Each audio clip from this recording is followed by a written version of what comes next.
When things go wrong as they sometimes will, when the road you're trudging seems all uphill, when the funds are low and the debts are high, and you want to smile but you have to sigh, when care is pressing you down a bit, rest if you must but do not ever quit. Success is a failure turned inside out. Let's talk and clear the clouds of doubt. Assalamu alaikum and welcome to Let's Talk on Huda TV. We have decided as part of our campaign to show solidarity with the Syrian people, to extend our political coverage of the humanitarian crisis in Syria and around the Arab world for that matter, but particularly with an emphasis on Syria. As you know, we have launched a program called the Syrian Massacre, airing at night, live right here at Huda TV. So here at Let's Talk, we also want to talk about and create some awareness of the situation in Syria. MashaAllah, we already did 2 episodes about Syria with Dr. Muhammad Salah, of course, the host of Ask Huda, as well as a well-known diplomat, Mr. Nabil Badr. And we want to continue talking about Syria, but in a different way. In those programs, we had talked about the political situation, the ineffectiveness, and let's say the lack of will of the international community to act on Syria in some way. In these episodes, we're going to do 2 episodes titled Inside Syria, Part 1 and Part 2. In this episode, Part 1, we want to talk about what is happening inside Syria to give us a vivid illustration and feeling and to what is really going on there. So in order to talk about that, we have brought you a well-known diplomat.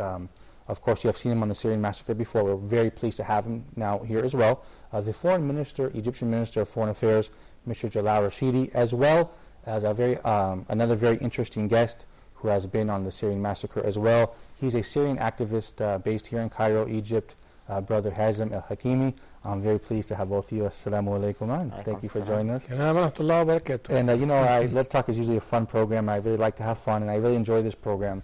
But I think we had to change the tone a little bit because of the situation there in Syria, and I think that we should be using our programs in the media in a way to support Muslims all around the world, and in this case, particularly Syria. So it's for a good cause, inshallah. And we have our studio audience as usual. Thank you, brothers, very much for coming as well. Assalamu alaikum. And I want you guys to start by telling me your name, where you're from, and what you're doing here in Cairo. And then tell me a little bit about your opinion about what's going on in Syria, starting with this brother, this handsome young brother in the front. I am Muhammad Garba from Nigeria, a student at Al-Azhar University in Cairo here. I'm studying here as well. So it is very good to talk about Syria incidents because it is something that it affects our mind whenever we see whatever is happening in Syria. So I believe, inshallah, we're going to hear more and learn more about what is going on. And of course, as a Muslim from Nigeria, even though you're from a very far away country, you still feel for these people because they are Muslims and suffering. We do sympathize with Syrian peoples because what is happening there is something that it pains. It's not good. It's not good. And you guys had your own problems in Nigeria recently with a lot of bombings and bad things there too. Yeah, yeah, I think recently we saw the news. They had their share of problems as well, subhanAllah. So thank you, Brother Muhammad. Thank you so much, Muhammad Garba. From where? You didn't say Abuja or where from? I'm from Nigeria. I'm from Lagos. Okay, Lagos. Okay. Thank you for being with us. Big city. Assalamu alaikum. Alaikum salam, brother. What is your name? Where are you from? My name is Sulaiman Abakar Musa. I'm from Nigeria.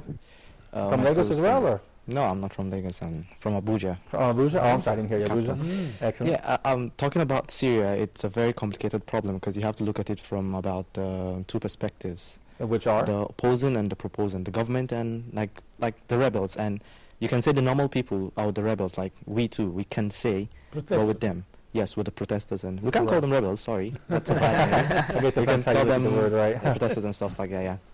Excellent, thank you. And that's really nice to see that brothers from Nigeria, all around the Muslim world, are all concerned about people in Syria. Go ahead, brother. First of all, my name is Sharif Ahmed. I was studying at Al-Alson faculty, and I do speak several languages, alhamdulillah, and I would like to go into politics someday. So, and when I'm talking about Syrian issue, I would like to talk about how could the Syrian regime persecute most of people, the majority of people. Other governments are trying to help this regime somehow, from Russia, China, even the Americans. They are doing their best to keep this regime. For sake of what? For sake of Israel. Excellent point. That's what I'm trying to brief. What's happening in Syria, and on the other hand, when you could focus on the Iranian issue, you'll find that they are trying to support the Syrian regime, both at the same time. So, from all sides, they are trying to kill Sunni people. This is your point. Thank you, brother, so much, Thanks. Brother Sharif from Egypt. And we're going to get the opinions of Brother Hazem as well as Sheikh Jalal Mr. Jalal about those comments. Go ahead, brother. My name is Abu Bakr Sanusi Thank you for joining us. Abu Bakr, where are you from, Akhi? from Nigeria, Excellent. What part of Nigeria? How nice. Kaduna. Where? Kaduna. Oh, do you speak Hausa or Fulani or? La house. Yeah, good. Yeah, lafiya lau. Thank you. Excellent. What's your opinion about the situation in Syria? Wallahi, this situation is not good at all. Very sad, yeah? Seeing Muslims killing themselves.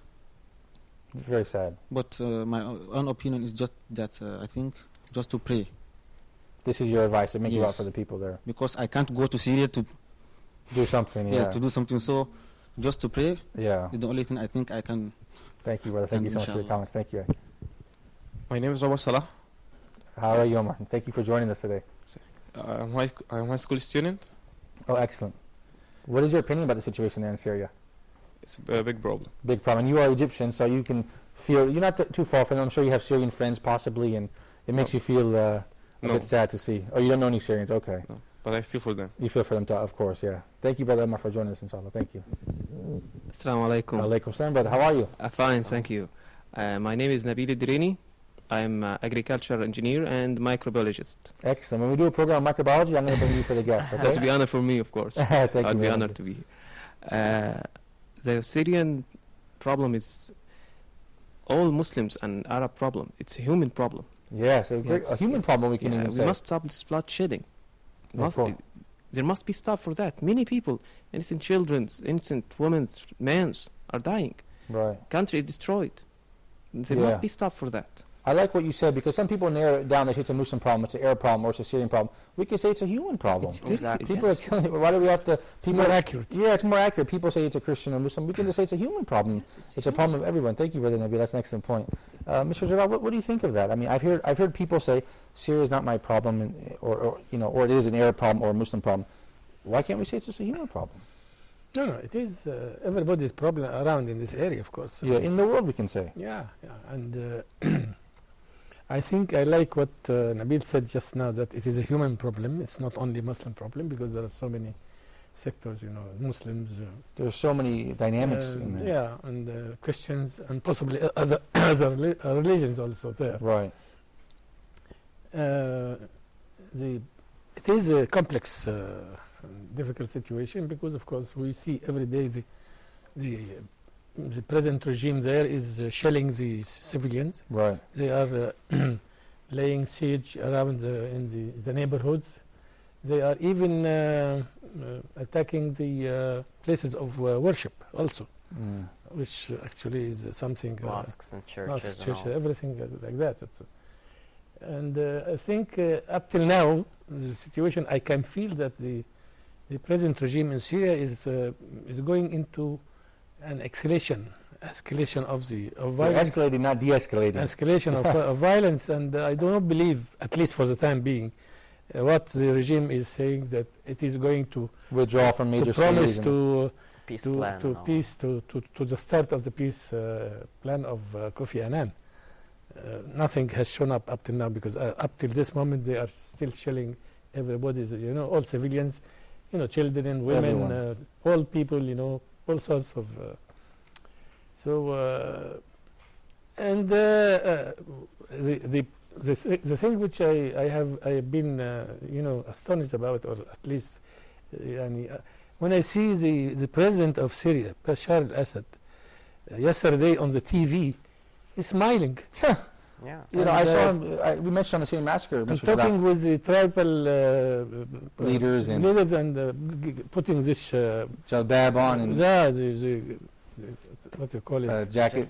No, the abaya. Oh, baya on and Ah. this sort of thing. And he Yeah. feels that he is being honored or something like this, Like he's a king or something. as if nothing is happening in his country. I think. Mr. Johnson, he had spent 10,000 on candles. It was reported by the Yeah. UK Guardian or his wife, while people And were being his killed. wife has been online for buying jewels, etc., while other people are being killed. Yeah. They don't have any, even no shelter, no food, no water, etc., etc. So it's really something which is it's a pity, and I think. But what I want to say here, actually, and to emphasize, is that with all this violence in Syria by the regime, they have not been able to break the will of the people. Yeah, it's amazing, isn't it? Yeah. And they have not also been able to prevent the peaceful demonstration with all these tanks and missiles and things, which is something which is actually an asset goes to the rebels. You call them protesters, right? But at least the civilians actually. That's a great point with all the firepower. Meanwhile, the Russian foreign minister comes, I think, day before yesterday, comes out and says that the rebels cannot beat the army, the Syrian army. But the Syrian army, they cannot beat the rebels. The people now are doing something which I admire, at least. I don't like what is going on there, but at least now they are, first of all, the FSA, the Free Syrian Army, actually. They are being, first of all, they are being welcomed by people, Syrian people all over, right? Which is a good sign. Right. The other thing, actually, which I think is growing up, that they are buying also arms from the security forces. Yes. Yeah. The other thing also that they are smuggling arms from the neighboring countries, especially from Iraq and Lebanon, which is a black market for arms. Actually. Yeah, excellent point. Brother Hazem, I wanted to ask you. You're Syrian and you've been very active in this whole thing. What did you think of I want to ask you two questions. First, let me just start with, what do you think of the so-called Kofi Annan peace plan? I thought he should be there to arrest him. But then they treat him as a legitimate head of state, which is just, should we laugh or cry? It's sad. Yeah, it's just like, how we had the Arab League plan for observers and just solve it peacefully. It's a joke. And number of martyrs just increased by that. Now the same thing is happening. They're using more air force because, it's like what people are demanding inside Syria is a buffer zone and a no-fly zone. Okay. And there is not even... You don't even feel the appetite in the international committee for a no-fly zone. So he's just using air force. Like, I'm not going to say he, because it's not only Bashar, it's the whole regime we're talking about. So they are using air force to shell and kill people. But with all due respect to the Syrian people, I mean, this didn't happen overnight. I mean, this is 30, 40 years brewing. I mean, so where have the Syrian people been? Why have they not voiced their concern for the last 40 years? I mean, has there been protests before? And in my opinion, I'm sorry to say, I feel, with all due respect, the Arab people in the Middle East, they've been sleepwalking for many years. No, it is a contagious, I think, disease, as you say, for what we call the Arab Spring. Right. Because it starts with Tunisia, then Egypt, then Libya, and now Syria, and sometimes some trouble in Bahrain, etc. Right. I won't call it a disease, but... what I'm saying, disease means quote-unquote. But I mean, the Arab Spring... It's a figurative sort of... Well, my question is, the Arab Spring has happened now. Why didn't it happen 30 years ago? I mean, why at the last minute now the Arabs wake up? I'm so happy they woke up, but better late than never. Because you keep on bearing. And inside Syria, in the 80s, they tried some kind of coup or just to get rid of Hafez al-Assad. In 1982, I believe, it's the month of February. Exactly, in Hama. That's when Hafez... he killed 5,000. He killed just like his son. Around 40,000. The planes were... 40,000 in 2 weeks in Hama, we're talking. There was no media coverage. But 40 years later, when revolution started, people saying it's like, okay, they can't suppress us anymore. We gotta do something. We gotta be free. Yeah, we're gonna be free. What do you see in the future for Syria, Mr. Jalal? I think if the Syrians are persistent, and they are, I'm sure that they are, because they are fed up with this. They are good people. They came so far, they're so close. Like the Egyptians, they have been bearing all sorts of oppression, etc. For the last 30 years in Egypt, for example, maybe a little bit more even before that. Say we can say 80 years since 1982. King Farouk. Oh, for the Egyptians, yes, King Farouk. So I think the Syrians are going through the same process, sort of. Same process. But I wouldn't say they're more like fed up of. It's like I would say the regime could have stopped the whole revolution if they did actually act well to it. It's like. What do you mean? At first, yes, like let's talk March 15 and March 20th. like we're talking last year. Right. Okay. Okay. We had like a couple of martyrs and then hundreds of martyrs. People were willing to go with the reforms. Right. But the regime kept on killing and torturing and arresting people. Yeah. So they did not even allow the people to accept their offers. Yeah. I agree with that. I mean, in the beginning of the Arab Spring, I was actually in the United States, and I said to my wife, I said, look, the Arab people finally decided to go to the street and make protests here in Cairo and other places, right? And the response of the government, they didn't even try to listen and make a couple reforms I think no, they respond with violence right away. So they made the revolution happen. People who are in authority all over, you see, they think that these things, this is some sort of a game, play. Right. Yes. They take it very lightly. They Right. don't. I mean, for example, in Egypt here, you see, Mubarak thought, and his disciples of all the other groups, Regime, right? We could said say, right. that. I mean, the people here, they said that it's not. They are making demonstrations. Exactly. And I remember very well, he said something which is going into history, when they said at one time that the Egyptians are initiating a parallel the Council of People's Council, Right.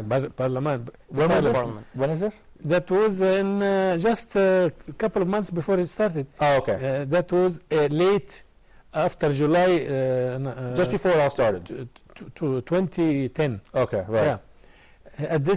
At this time, he said something which went into history, and still it is being registered. He said, "Let them interfere Yes. themselves. Let them enjoy." Yes. خليهم يتسلوا. That's Yes. a quote from Hosni Yeah, Mubarak. Let yes. them, Yeah, I mean, I think this is the same the arrogance. mentality which is going on in certain different, I won't say all, but at least different minds of some of the Yeah, I the- think it was his son who said that, Ala Mubarak. He I said that guess. let them play as if he's Yeah. so No, arrogant. Mubarak That's- himself. Mubarak himself. Himself, yeah. Okay. Yeah. Excellent point. I have a lot of more questions for you guys. We're going to get to you in the next segment. Stay tuned, you guys at home, for more Let's Talk about Syria. We're going inside Syria, so stay tuned.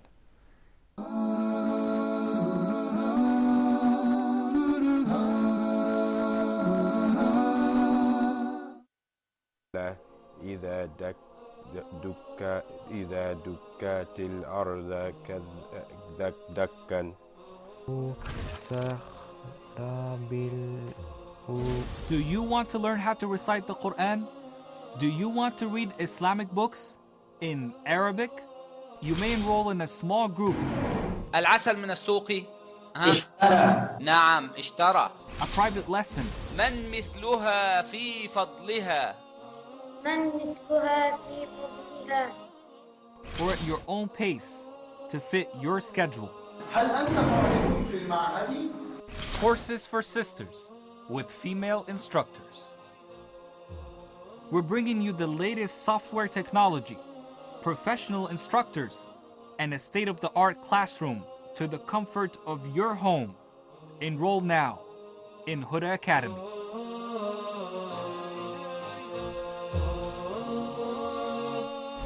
Huda Academy, your gateway to authentic Islamic knowledge.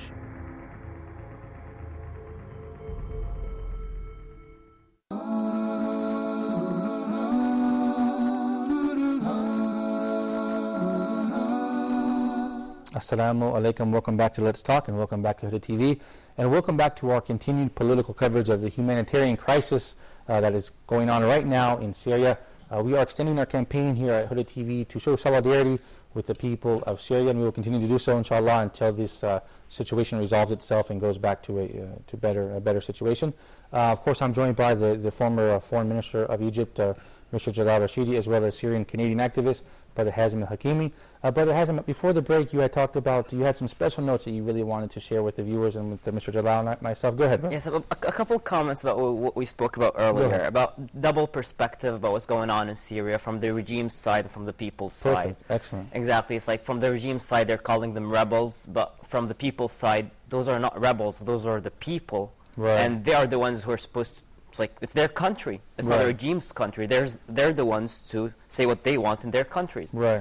And if the regime's perspective is so true, then why doesn't it allow media to get into Syria? Obviously, yeah. Good, excellent point, yeah. Yes, that's one of the points. The other point about talking about Israel, it's a whole, it's like nobody intervenes into Syria because of Israel.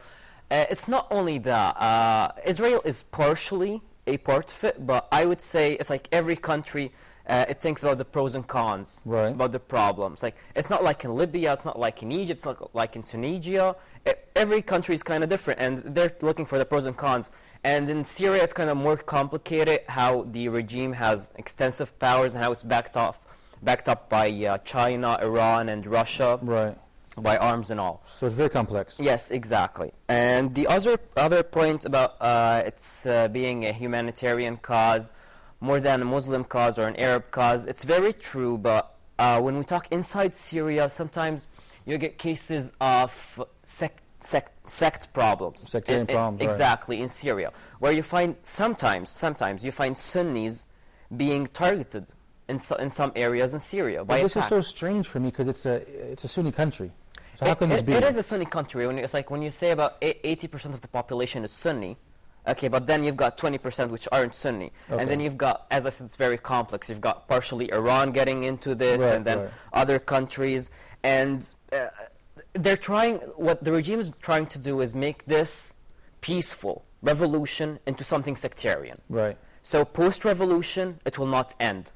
It will just keep on having more and more problems. Like we've seen in Iraq, isn't that right, Mr. Jalal? Yeah. Now, I mean, this opened up a can of worms and a disaster with car bombings and people killing each other and Sunni Shia, a full-blown civil war. I think I have to just add something here. I think the situation in Syria is not only humanitarian, it is political also. Okay. That's a major point. And, you cannot talk about it as a humanitarian issue only, because that would, it doesn't give the full dilute picture. the issue. We can say the humanitarian crisis is a result of the political crisis, right? This is the point number one. And point number two, I think there is an element of, I smell that there is an element of international, I won't say conspiracy, but sort of a plan to come to bring in what they have been calling before and up till now the Greater Middle East. Okay, I want to hear about this. I want you to say. Go ahead. Yeah. What is the Greater Middle East? And I would like to know your interesting comments and your insight, Brother Hazem, after that. Go ahead, Mr. Jalal. You have the floor. What do you mean by the Greater Middle East, and who wants to see this Greater Middle East? And after these comments, we'll go to the studio audience, you guys. So sit tight. This is, of course, the West and the United States. Okay, because United they have States. got a plan. Okay. Since the last almost 10 years or something like this. Okay, to create a greater. What does that mean? Yeah, and you see, if you go back, say about almost 10 years back, before the occupation or at least what happened in Iraq. Okay. When the American troops, just destroyed, landed, invading Iraq. At least landed there, etc., etc. Okay. I think this is part of the whole scene. This is the start of it. Then you see that what has been happening in Libya and before in Tunisia. What do you mean what's happening in Libya? You mean now it's beginning to split apart? Intervention. The intervention. The intervention of the West in Libya. Okay. It is not free of charge. Exactly, yes. Well put, yeah. And I think what is happening in Syria and what is being mentioned and always mentioned and talks that it is not wise to intervene in Syria or to arm the people, the opposition. Right, the opposition. I think this is because they do not want to repeat what has been happening, what is happening in Egypt. Right. Because I think the scene in Egypt has changed in the eyes of the West. We can say it backfired. Yeah. They thought that something else was going to happen. What do they think was going to happen, and what happened? Yeah. Clarify for our viewers, or maybe possibly don't know. What did they think was going to happen, and then what actually is happening? They thought that they would be able to have, a platform right. of an open area, of an open scene with gold and silver, okay, sort of, right, where they can have their own say. Right, open influence for them. Yeah. So right. now the scene in Egypt is a little bit complicated. Okay. Because there has been new players. Many new players. Islamic trend. That wasn't it's not welcomed, we can say, by the West, right? Yeah, they can digest it, but they are not very. They and Israel, I think, they are not satisfied. Satisfied, not only satisfied, they are a little bit worried about what can happen. Right. Okay. Are they going to, for example, they could cancel the the treaty with the Egyptians Camp David treaty. Yeah, they're scared about that. Yeah, they're not sure what will happen. Or the treaty of peace with Israel or not. Right. Of the present ruling entity of Egypt, and whatever it is, Ikhwan or whatever they are. Right, Muslim brother. So now that, Mr. Jalal, now you have told us that you believe this is part of the plan, and Syria is just part of the plan of the greater Middle East, the Secret Service will be waiting for you outside. It was nice knowing you. I'm just joking. No, I agree with you. You know, and I've seen this on other talk shows. People talk about it, and it's a great possibility. And they have been talking openly. I mean, it's a possibility that may happen. They are not talking about it now, but they have been talking about it years. Years. I mean, we have not to fill our memories. Yeah, we don't have to go too far with Donald Rumsfeld and all this talk about the Middle East. We have a question. Go ahead, brother. Mohammed from Nigeria. From Nigeria. Please, my question is that I just want to know, according to your opinion, what do you think that in order to get out of this continuous massacre in Syria, so the Syrian people have to resort to the ceasefire agreement, or why some say that ceasefire is not going to be the best thing for them, but rather that they should be harmed by other countries of the world. So what do you think that would be the best solution to this problem? And then Mr. Jalal can answer that. So the question is, what is the best situation? I think you got the question. Foreign intervention or ceasefire. What do you... Go ahead, Brother Hazem, and then Mr. Jalal, inshallah. The people in Syria have tried for so long for the ceasefire, but the response from the regime is more suppression. We've watched for a whole 13 months right now, we're talking, and the regime has not stopped fire for a single day. It's like shelling keeps on increasing. I was like, I'm going to be talking about Homs. I'm a person from Homs, in Syria. Yesterday, they were shelling new areas they used to not shell before. Now, it's like 3 days ago, they shelled 200 houses to the ground and damaged 500 houses. Yesterday, we had more than 1,000 refugees getting to the borders of Turkey. Where do you see ceasefire in this? I can't see it. What people are demanding in Syria is a no-fly zone and a buffer zone. And it's like it's better now than never. What about foreign intervention? Libya this style. is this is the kind of intervention Syria is in need of. They don't need anybody inside Syria. It's like, let's say, bases and stuff. Right. What we need is a no-fly zone and buffer zone, and arm the opposition, arm the FSA. FSA is now legitimate in Syria. Okay. Everybody is happy with the FSA. They will solve this. What do you think? I mean, that's an excellent, an interesting statement. But I mean, he mentioned something. Well, I have to go back to the big players. Okay. The Americans do not agree to the no-fly. Yeah. Why would they never agree to it? Because they do not want to repeat the Libyan scene. What about the other players? And they claim that it is enough to use economic sanctions or political pressures, which will not work. It's not enough. Which won't work because the situation is different. Say, for example, here in Egypt, the army here in Egypt did not intervene. That's why the revolution went smoothly. Thank God. Of course, it would have been a disaster, right? Number one. In Libya, situation is a little bit different because they are tribal, areas, and they have been able to get arms. Already, they have got their arms, and then the NATO intervened. Okay. So it is a little. The situation is a little bit different. What about the other major players like China and Russia? The Russians have got a naval base in Syria. Yes. So they are not. I don't think they will. They will sell out it's Syria. It's the only military base in the Middle East. For Russia. So this is a huge investment they have in Syria. Though the reports very lately, I think up to yesterday, mentioned something that the Syrians may go. The Russians may go around with the Kofi Annan's plan. I think I saw that as well. Yeah. But whether this is going to work or not is yet to be seen. Yeah. Because Kofi Annan, he's talking about what? The plan. He's talking about, first of all, ceasefire. Then he's talking, number one, and he's talking about the pulling back the heavy armor, Right, out of the major cities by April 10th, I think. Yes, and then the third one is forces to being pulled back. Right, okay. This will take how much time? When, I think the regime is not cooperating. I think it's a very strange thing to think of Russia. the heavy Russian and Iranian influence in Syria.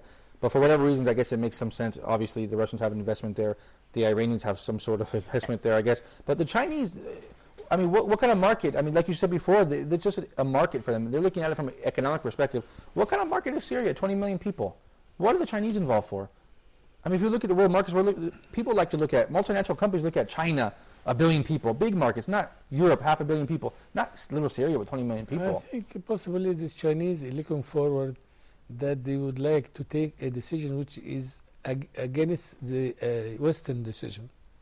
Just a game of politics for game of politics. Yeah, okay, right. I mean, broadly speaking. Broadly speaking. Now yeah. they are trying to jump bit by bit into a new position. I mean, a new position. Yeah, they're trying to change the position on the international scene. It's a tug of war between the West and between powers. Yeah, exactly. And us little guys are stuck in between at our own detriment. Brother Suleiman from Nigeria, you had a question, brother. Not a question. Talking about what you're talking about, the Kofi Annan peace plan. Yeah. Personally, I think if the Syrians would kind of hear it, following that peace plan is kind of the best thing for the protesters to do right now, because even yesterday, Sergei Lavrov of Russia, the Russian foreign minister, he said, even if the FSA or the rebels, like the regime will say, are armed to the teeth, they wouldn't defeat the Syrian government. He didn't just wake up to say that. Right. They are strongly, I mean, when I say strongly, I mean strongly behind the Syrian government. Right. That alone is enough for Bashar Assad to stay in that power. Hillary Clinton, some weeks back, said, before Bashar leaves, it's really going to take time. And talking about China, it's like a triangle between China. Let's put Russia and Syria in one place. China, Russia, Russia, Syria, and Iran in one place. Then you take Russia and China. Right. China, over 80% of Chinese oil is from which country? Iran. Over 40% of Russia's oil is from which country? Iran. The only naval air base, like you said, of Russia, it's in Syria. America has, they have theirs in Bahrain. You don't expect them to, you don't expect Syria Russia to back up from Syria. Then talking about the oil, I mean, I'm giving you oil, you must take care of my friend. Yeah. It's just that simple. Yeah. So personally, I think, that's a great point. Like you said, there are two, they're fighting in Russia, in Syria, sorry for mixing my words. You said it's humanitarian and political. You can call it humanitarian, political, and religious. The regime, they think it's political. The protesters, it's humanitarian. The Islamic sects are actually what's making it seem like fire. Because the Sunni and Shias, they can't resolve their problem. That's known. Their problem can't be resolved. So till God knows when, they'll keep on fighting. So the problem in Syria right now, I think Annan's plan is very, very, very good. Because they said on the 10th of April, they're going to cease fire. That makes sense. Then gradually they can talk about everything. But looking at it, Bashar Assad is not leaving that place. They have to talk about them. Thank you, brother, for your excellent comments. You made a lot of wonderful points. But Brother Suleiman, after he killed so many people, how can you go back to this man? It's like he's gone beyond the point of return. I mean, he's not going back to the man. I mean, he's killing Muslims. All right? Killing so many people. What do the Israelites want? What do the Americans want? I mean, they can just sit back and say, God, allow him to finish them. He's doing our job for us. We're meant to be doing this, but thank God he's doing it for us. Secondly, Russia, they can't back up from there. I mean, even if NATO should be doubled times 2. A friend of mine asked me that if NATO gets into Russia, if NATO gets into Syria, can they do something? I said, of course, they can't do anything. Right. If they're doubled into 2, you just need Vladimir Putin. He just needs to sign a document, take them out, and they're out. 21 countries, or 28 countries of NATO, he'll take them all out. But Russia, it's a mighty entity. Right. Bigger than America in weapons, if you know that. Yeah. So it's a very simple thing for them. That's the main problem in this fight now. But I think what he mentioned about the Iranian gas, Brother Hazem, Mr. Jalal, that was an excellent point. I'll get right to you, Brother Sharif. They rely on Iranian gas. Of course, they're not going to intervene in Syria. Do you agree with that statement? Yes, China is supporting the regime. Because of the relationship with Iranian gas. Exactly. Because Iran is supporting Syria, so the Chinese is supporting... Yeah. It's like... But the peace plan. Yeah. I'm talking about the peace plan. Haven't we watched the peace plan by the Arab League? What makes it so different from Annan's mission? It's just the same mess, the same number of martyrs who are going to keep on increasing, and the Syrian regime has not even showed a single method of applying that peace plan. tell me a single day where they stopped shooting, or they stopped arresting, or they stopped even torturing. But you said that it even escalated. It even They escalated. keep on escalating, exactly. The number of martyrs or torture or shelling on certain areas. If I tell you about, it's like, what are you going to tell, okay, a 14-year-old girl who got raped by the Syrian regime? Okay, are you going to tell her, okay, we'll just solve this peacefully and we'll let him just come along? We even tried peacefully. He's not even letting us. Tell him to stop, and we'll stop. Yeah, right. You know, we've heard so many stories, Brother Hazem, Mr. Lau. And you know, it's men being killed in front of women in front of men, mothers and wives, children in front of parents. Thank you for sharing that story with us. Just to create like an awareness and some empathy for this whole thing. It's definitely a very sad scenario. Go ahead, Brother Sharif. Well, I do agree with my Syrian brother. Surely they won't stop.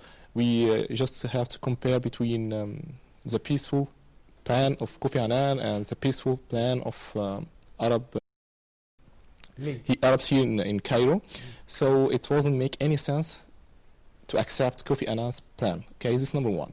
Number two, I would like to focus on the perseverance. How could the youth in Syria till now didn't fed up from the very beginning till up to now? They have one aim, and they do have understand why they are trying to get this regime out of their life. That's not only the point. At the end, I would like to know how could we as Muslims all over support our nation in Syria? Excellent it's very question. important. Excellent question. I know you had talked about the Arab Doctor Syndicate here in Cairo, but before we answer your question, Brother Sharif, and we'll get right back to that after a short break, you're watching Huda TV's continued coverage of the political situation inside Syria, so stay tuned for more.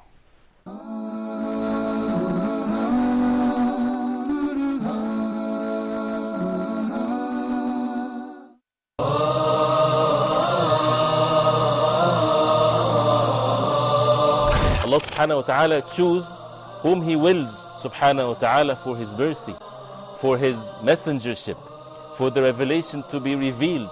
This is not for the human beings to make that decision. If a person would turn to Allah subhanahu wa ta'ala sincerely, truthfully, asking for forgiveness, Allah subhanahu wa ta'ala promised to forgive. We have as Muslims a duty, and that is to recite the book of Allah, to ponder over the verses, the words of Allah subhanahu wa ta'ala, and to act according to the Quran. The mercy of Allah subhanahu wa ta'ala encompasses everything, but who would this mercy will be for? And the Prophet sallallahu alaihi wasallam was sent to all mankind. So the ummah, or the people of the Prophet sallallahu alaihi wasallam, are all mankind since the time of the Prophet sallallahu alaihi wasallam till the day of judgment. Why waste our life without getting to know every verse in the Quran, what Allah subhanahu wa ta'ala wants from us?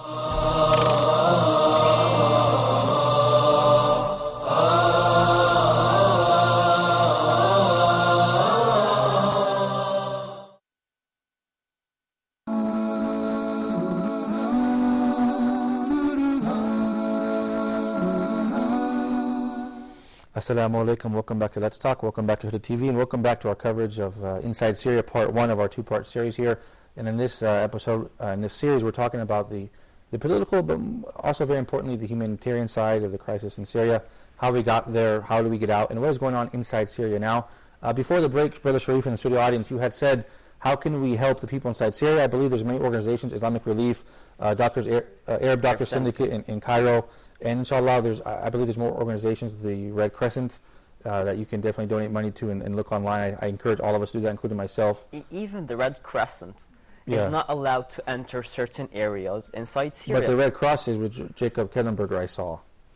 Sorry, Red Cross. Red Crescent is like, it's under the regime, you can say. It's like they're being, directed into certain areas. Okay. So. Usually, yeah. Well, okay. Now, Mr. I don't know, Mr. Jalal, if you've opened up YouTube, but if you open up YouTube and type in Syria bloodshed, you'll see the most gruesome images that you would think is out of a Hollywood movie, and just strange and really bizarre and weird and perverted and sick things. We heard a story about a man who had 7 children, and the soldiers came to his house and he told his father, "Pick one son, I'll kill him, and the rest will live." So he picked one, so they killed him. And they said, "No, pick another one of your children, we'll kill the second one, and the rest will live." So of course they did it till he killed all of them. I don't know if this is a true story. We hear these stories. Brother Hazem, before the break, you had told a really sad story about a girl that was raped, 14 years old. Are these stories confirmed, or Yes. where are you hearing this from? From this is from inside Syria, and it even goes from on relatives media. and cousins and Yes, friends and family inside Syria. It's like I was talking about the 14-year-old. There's even a 10-year-old who got raped and she's pregnant. We're talking about a 10-year-old. Yeah, this is disgusting. A lot of people have been talking about the religious aspect to this sectarian conflict. My personal opinion, I guess, okay, religion always plays an aspect in our lives, but I don't think it's only that simple. Like we said, there's so many factors. We can't simply say this is a religious divide. They've been living together for the last 40 years. We haven't had any sectarian violence, so why now all of a sudden? Do you believe that it's fair to say, Mr. Jalal, this is only a sectarian conflict? I think this is one of the reasons. Because one of the reasons. Yeah, because Bashar al-Assad is from the Alawiyin sect. Okay. And and most of the big officials, the people who are also having key positions, etc., ministers, intelligence, etc., they are mostly from Alawiyins. Okay. So I think they would like that this sect should rule the country. Should be in charge, should be ruling But these people aren't very prudent and clever. If they think they're going to survive in Syria after this whole thing, they've created so much hatred now. In 50 years, this was a short-term plan. Yeah. They're definitely not looking for the long term. I think I'm a little bit, though it is, as Hazem said sometime back, a few minutes back, it's a little bit gloomy or something, he's said. Right. But I think I'm a little bit optimistic, but this will depend on how the people how long the people will stand against the regime, because of two things from my own point of view. Number one point is that there will be more defection from the Syrian army. Right. Number one. And number two, I think this fighting, if it goes on like what happened in Egypt on the 25th of January, 26th, 27th, right, that the army, here was the police in Egypt, but there the army will become a little bit tired, right, because of the continuous of shooting, right. So they will not be able to go on to continue on. Brother Hazem, I've seen all the YouTube videos of soldiers with their. So it's a matter of a long, nafas tawili, long. Yeah, right. I saw soldiers on YouTube saying, "This is my full name, and the army told me if you don't open fire on the protesters, we will open fire on you." Very true. But still, a lot of people have defected. What can you share with us about that? About the army, the Free Syrian Army, and how this is going? Yeah, it's like people. It's like, let me say something. Some try to defect and they get killed during their defection process. Right. Exactly. Some can escape and they can only escape with their light weapons, you can say. So they still need. It's like they go to the people in the cities and the suburbs and they say, okay, just keep us in shelter with you and keep us safe, guys. If the army finds us, we're dead. Yeah. Because it's like we don't want to kill our own people. Right, We're just like us. And I would like to talk about the point before that. It's like the sectarian problem inside Syria. The revolution did not start sectarian, and right now it is not sectarian. It's like the people, their first demands was a free country, so that they can live free. So it's like as Muslims, Christians, whatever. They wanted to live and Alawites together. Yeah, right. But what they're trying to do recently, the government, not the people, the government is trying to make it sectarian by... This is how they divide the people, put gas on the fire. No, because they would like to be in power. Yeah, of course, I saw some people on YouTube said that we are Alawian people, but we want to stay far away from this regime, and we're not supporting this regime anymore. Exactly. Yeah, of course, who could? Brother Nabil, do you have a question or comment, brother? Common. It's like, maybe it's sectarian, maybe it's political, but as we speak, people die. Exactly. People die. What must be some way to stop it? I think people from all countries must use some pressure on their government to interfere to stop this. I agree with that. This is bloodshed everywhere. Every by the minute, people going down, children, women's, men's. Yeah, nobody. Yeah. We have some brothers from Bosnia. Go ahead, Mr. Jalal. I'm sorry.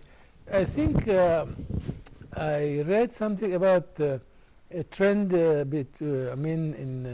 from the Saudi side and from the Qatari side, that they'd like to have a more aggressive approach towards the... I heard Qatar said they even sent arms. They like to send arms. They would like to have a carving out of a heaven side, heaven safe heaven for inside Syria, so that the opposition will be able to operate from which the opposition can operate. Which is a bold statement coming from tiny little Qatar. and Syria and Saudi Arabia. You know, are they It's American? political, just like we were talking before. It's like the U.S. actually is acts through Qatar, yeah? Yeah, it's acts through Qatar and through Saudi Arabia, especially that the U.S. is going to elections soon. Yeah. So the U.S. acts through Qatar and Saudi Arabia, I would say, right? But I mean, Qatar is a small little country. I mean, obviously they would never say this unless they had a big support behind them. No, they're scared of Iran. They have got money.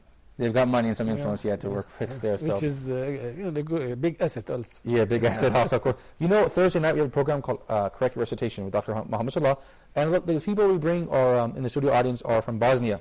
And they said, the Bosnian War was a wake-up call. It was a very bad thing for us, but it woke us up to our identity as Muslims. And it was like some sort of revival about, it just clarified things for them. And afterwards they went forward in a better way. I think I want you guys to share your opinion with me. All of this is very bad. Can we say it was necessary? Not necessary, but can we say a lot of good will come out of this? Yes. I mean, freedom has a price. Exactly. Yeah. I mean, freedom has a price, so that's why I'm so proud of the Syrian people. But I just hope they continue. I hope it's a wake-up call. Also, here in the Middle East, we say we are Egyptians or we are Syrians or Lebanese and this and that. I tell people, what is a Syrian? What is a Lebanese? I mean, weren't these countries created by the Europeans and the Americans, and they call it the Sykes-Picot Treaty? So now we created Syria. Now we're going to cut it in half again and call it another name, and cut it tomorrow into Greater Middle East. When are we going to remember that we are Muslims, or at least say we're all Arabs? Arabs have the same language, basically the same religion, same culture. History. Europeans, I'm sure you guys know this with the audience, they have the European Union. They're fighting to make an identity for themselves with the blue flag and yellow stars. Exactly. And they speak German and French, and they don't really get along. They have a bad history of wars. But they try to fight to make a federation. But here in the Middle East, the French Revolution poisoned our minds more than the Europeans did. More than the Arabs are more... Yes. Do you think, Bashir Azad, now the Arabs have become more nationalistic than the Europeans? I asked an Arab one time who was not Syrian, what do you think about Syria? He said, it's not my problem. It's not your problem. Whose problem is it? No. I think they are not politically conscious enough. I think so. And you know what? I think it's... I go back to when Gamal Abdel Nasser was there. He had these good ideas to unite. He was leading to that, spirit. That pan-Arabism, at least. Path of Arabism, pan-Arabism. Yeah. Right, but they shot him down because it's not... of course, because this is not in their own interest. Yeah. They would like to have them divided into smaller. Yeah. Even now, they are talking about... Eastern Libya. Not only in Egypt. In Egypt also they want to have something about the southern part, that's Shalatin. The Upper Egypt with Asut as its capital or something like that? Yes. Yeah, it'd be a disaster. We saw what happened in Sudan. And also in Libya, as you said very rightly, and what is happening in Iraq is a big example. Oh yeah, we'll see what happens with, we've seen maps that say Sunni Iraq, Kurdistan, Shia Iraq. Do you think Syria will break up into more countries, or? Those people have been together. Too small already, right? Yeah. They have been together for so long, and they have a great history of being together. Right. And this will not happen, and people actually know this. Right. The regime keeps on trying to divide people. Right. But the people are more aware of that. I don't think the Syrian people will lose their will now. It's been over a year. They've been going so strong. I don't see them stopping or giving up. What do you think? Exactly. As I told you, in the 80s, that was big shot for them. It's like we lost many people during that time. And right now, people will not stop by any chance. People stand in defiance to the regime. Right. And they will get their freedom sooner or later. Inshallah, we certainly hope so. Mr. Jalal, there's no political culture, in my opinion, in the Middle East. I'm not being negative or rude. What I'm saying is we have suffered here from colonialism. We have suffered here from post-colonialism and dictatorships. But it's time to take matters into our own hands and take our destiny into our own hands, which is what I believe the Tunisians, Egyptians, and Syrians, and Yemenis, all of them have done, which is why I'm so happy. But do you think there's no political culture in the Middle East? People are they accept the fact that they have a ruler for 30 years who makes fraudulent elections. If this happened in Canada, the people would never accept it, right? Why? I think, I myself think that the new generation will be by far better than us. By far better, inshallah. Yeah, I certainly hope so. Young people are going to take over, and this present, people, the people in charge, I don't want to name, countries so that... X, Y, and Z, so we keep our guys. Yeah, but I think all over the area, I think in the next, most possibly 20 years or 25 years, I think the whole face of the different, quite a number of the Arab countries will change. For the better? Yeah. Inshallah. And we're almost to the end of the episode. Brother Hazib, can you just sum up your thoughts in about 30 seconds? What do you see for the future Middle East? Positive outlook or negative? I'm an optimistic person, so Good. I always see positives on my side. And like the bloodshed that Muslim, Arab, humanitarian blood lost in the Arab Spring, not only in Syria, but in the whole Arab Spring, will not go in vain. People will go for the best, whether it's political or in communities or in any kind of way. People will do the best for their countries and for those lost souls for the souls we lost. Excellent. Thank you, Brother Hazib. Thank you both for joining me. It's been a pleasure to have you guys. I hope to have you for part 2 for another episode, inshallah. But if you're not available, just anytime you have an open invitation to Huda TV and Let's Talk. You guys, thank you so much in the studio audience as well. My final thoughts, daily dose of knowledge. Our new generation. This is our new generation right here. And I want to give the viewers also my thoughts. I think education is the way forward. Literacy is the way forward. This is the big problem I think we're facing in the Middle East. We have countries with this huge literacy rate. I think once we educate ourselves, educate our children, of course, inshallah, we only have a better future to look towards. And so we just want to continue to show our solidarity to the Syrian people and support them with our prayers and our thoughts. And inshallah, we hope to see you, Syria and the Middle East with a better future, inshallah, for us and our children. So until next time, we leave you in the care of Allah. Assalamu alaikum wa rahmatullahi wa barakatuh.